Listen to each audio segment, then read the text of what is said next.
بسم الله الرحمن الرحيم. الحمد لله رب العالمين، وصلى الله وسلم وبارك على نبينا وحبيبنا وشفيئنا وأسوتنا وإمامنا وقدوتنا رسول الله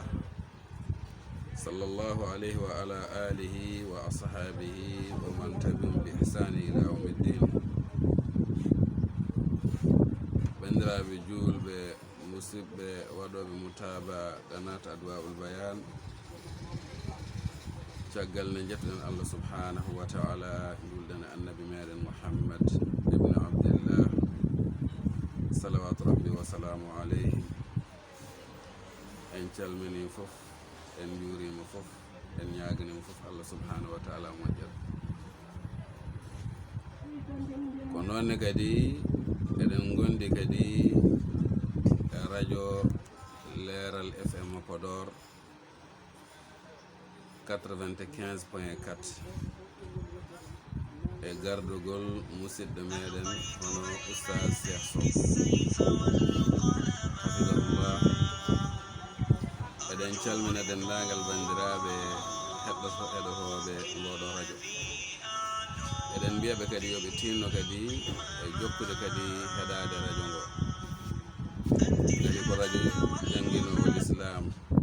radio gandandare ma ene jangguina diine, ko moƴƴere tan haalata hen nene alqur'ana e sunna e jikkuji moƴƴi. Ɗum noon jokke heɗade ngoɗo radio. Ko wona ɗum ko bandiraɓe julɓe kadi eɗen naata kadi e balɗe sappo kadi moƴƴe, kadi balɗe sappo ɓurɗe, balɗe sappo kewɗe baraji. Oɗon gandi e gama e salafuna salih aɓe mbiyanno wonde aɓe mawninanno sappoji tati ne jeeya hen balɗe sappo battaniɗe e lewru korka, e balɗe sappo kadi gadiɗe e lewru hajju woni zulhijja, e balɗe sappo e lewru muharram woni ashura. Joni noon ndeɗo moƴƴere wonde hen julɗo yo tino tawne nelaɗo sallllahu alayhi wa sallam mbi ala ñalawmaji ɗi neɗɗo ina golla moƴƴere o daña hen baraji ha ɓuura ɗeɗo balɗe sappo ala, so wona gorko jaltuɗo mo waɗo e jihad, o nawi fittandu makko, o nawi jawdi makko. Nde o yeehi fittandu artani, jawdi artani, o tan foti dañƴo ɓuural ha foti e ɓuural tinniɗo e ɗeɗo balɗe sappo waɗi hen moƴƴere. Ɗum waɗi balɗe sappo lewru korka battidiɗo ɗen gandete baraji, ɗum no jangguirɗen ɗum. Balɗe sappo e harande mbaɗi baraji, ɗum waɗi balɗe sappo e lewru taske ene heewi baraji. Ay nelaɗo sallllahu alayhi wa sallam wiye arafa o sa hoori hen ma hafrane baraji hitande bakkatuji hitande yawtude, ko nonne kadi e bakkatuji hitande nde gandanɗa hoorema ndeɗo ko nde arore.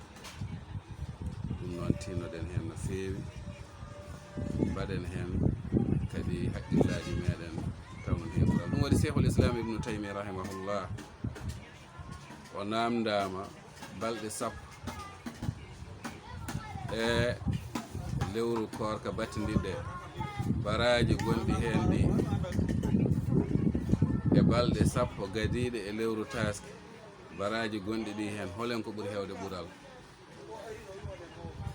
O wi so tawi ko balɗe sappo battidiɗe e lewru korka baraji gonɗi hen e dewal allah jamma ɓuuri hewde ɓuural e balɗe sappo gadiɗe e lewru taske dewal allah. So tawi kadi ko balɗe sappo kadi ɗe gandanɗa hoorema ɗeɗo ko lewru taske baraji gonɗi hen e dewe allah baɗeteɗe ñalawma ɓuuri hewde ɓuural e balɗe sappo battiniɗe lewru korka. naam nde tawno to ko dewal Allah jamma sa waɗi ɓuri hewde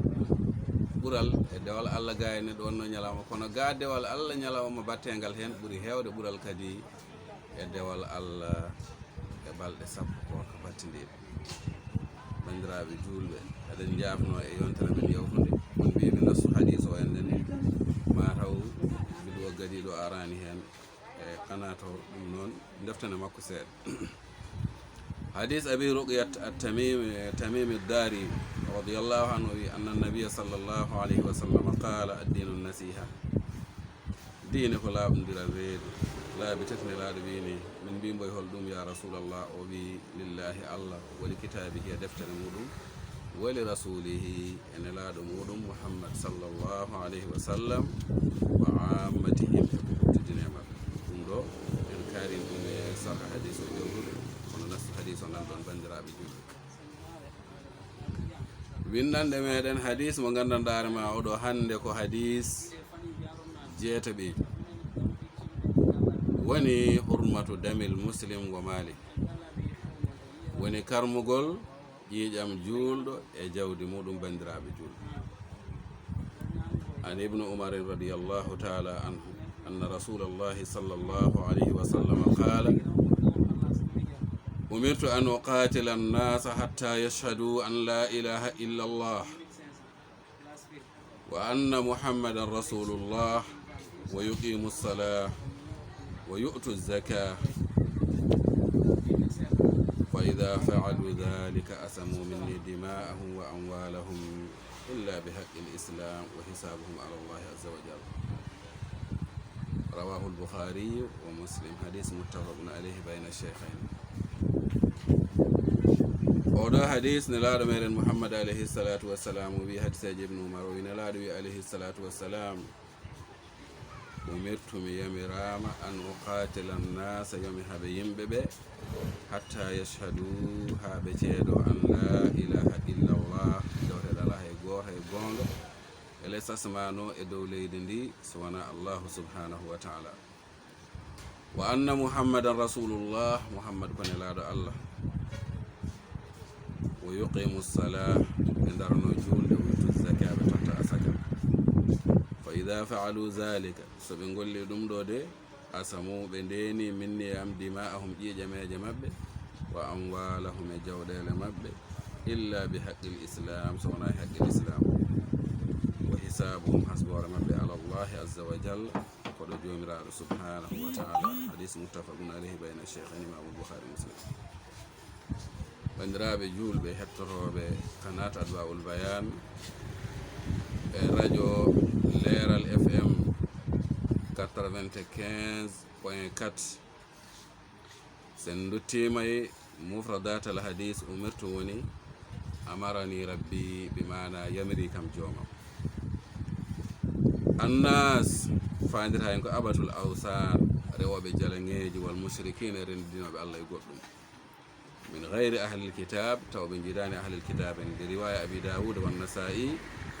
gam sa firri ɗum riwaya